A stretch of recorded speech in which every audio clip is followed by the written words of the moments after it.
안녕하세요. 루지TV의 루지입니다. 제게 블로그 상으로 많은 분들이 질문을 주시는데요. 루지, 너는 왜 지방 투자에 대해서 그렇게 부정적으로 생각을 하느냐? 라고 얘기를 많이 하시더라고요.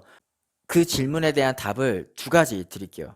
첫 번째는 나의 노동력과 시간은 한정돼 있다는 거죠.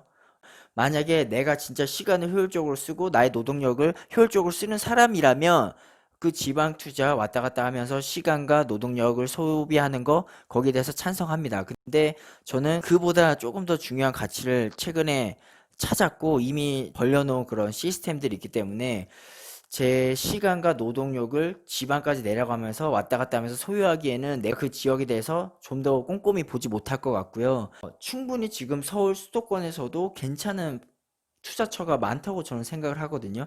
그게 만약에 지역으로만 한정 지으니까 그러지 이 지역이 아니라 약간 상품으로 세분화하면은 정말 기회가 많다는 거예요. 서울 수도권 아파트 가격이 굉장히 많이 올랐다고 해서 바람직하다 아니다 이런 걸로 말하는 게 아니라 아파트가 만약 고평가됐으면 그 안에서 상품으로 들어가면 또 좋은 상품이 나타난다는 거죠. 뭐 그게 뭐 대지 지분이 많은 구축 빌라일 수도 있고 재건축 재개발 물건이 될 수도 있고 정말 마이너스 피가 굉장히 많이 뜬 역세권의 오피스텔이 될 수도 있고요. 뭐 재건축 재개발 단지 내에 뭐 지하 상가가 될 수도 있고요. 항아리 상권에 입지한 과거 데이터를 봤을 때 그 수익률을 계속 지켜주고 있는 그런 상가면은 거기서도 답을 찾을 수 있다는 거예요. 괜히 내 노동력과 시간을 밑에다가 쏟으면서 또 올라오고 왔다 갔다 하면서 자세히 볼 수 있는 기회 또 더 놓치는 경우도 생기고요.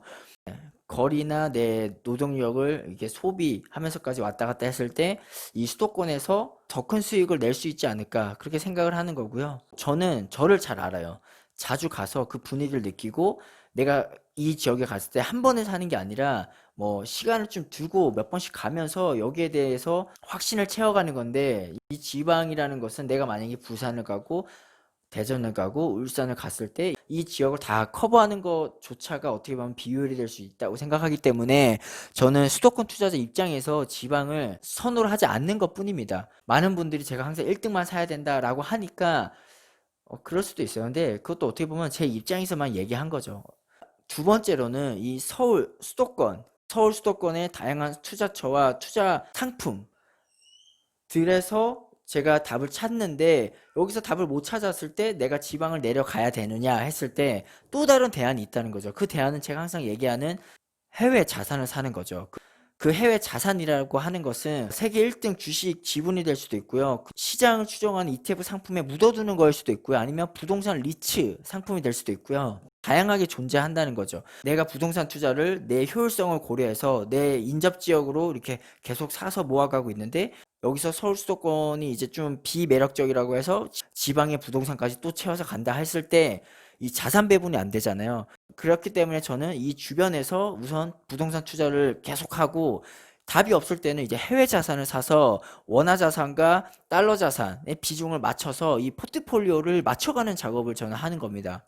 만약에 지방에 거주하는 분이시라면 내 지역 중심으로 봤을 때 내 지역에서 가장 랜드마크 아파트가 앞으로 어느 정도 효용이 있을지 그 상승이 어느 정도 갈지에 대해서 좀 계산해 보시고 거기에 대해서 답이 없다 그러면 거기서 그냥 월세나 전세를 차라리 사시고 그 돈으로 서울에 그냥 한 개만 제대로 된 거 투자를 하시는 것도 괜찮다고 봐요. 지역에서는 어떻게 보면 한계가 있을 수가 있어요. 왜냐면 서울은 아파트가 아니더라도 빌라나 오피스텔 같이 어떻게 보면 대체제도 각광을 받을 수 있거든요. 왜냐면 이 서울 같은 경우는 신혼부부나 사회초년생들이 소득 수준이 다른 분들보다는 조금 낮기 때문에 이런 빌라나 이런 오피스텔 같은 대체제 수요가 있어요. 근데 지방 같은 경우는 아파트에서 답을 못 찾으면 이제 오피스텔, 빌라, 이런 도시형 생활주택 이런 걸 택한다. 그러면 더 역행할 수가 있다는 거예요. 그럴 바에는 차라리 서울에 투자를 하시거나 거기에 대해서 본인이 생각했을 때 비효율이 발생한다 싶으면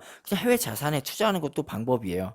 그렇기 때문에 너무 뭐 제가 말한 것에 대해서 막 선을 긋고 이러기보다는 각자 상황에 잘 맞춰서 투자 대상과 투자처 그리고 투자 물건 잘 생각해서 이 포트폴리오를 자꾸 조정해 나가시는 그런 우리 구독자분들이 되셨으면 해서 오늘 영상을 준비했고요.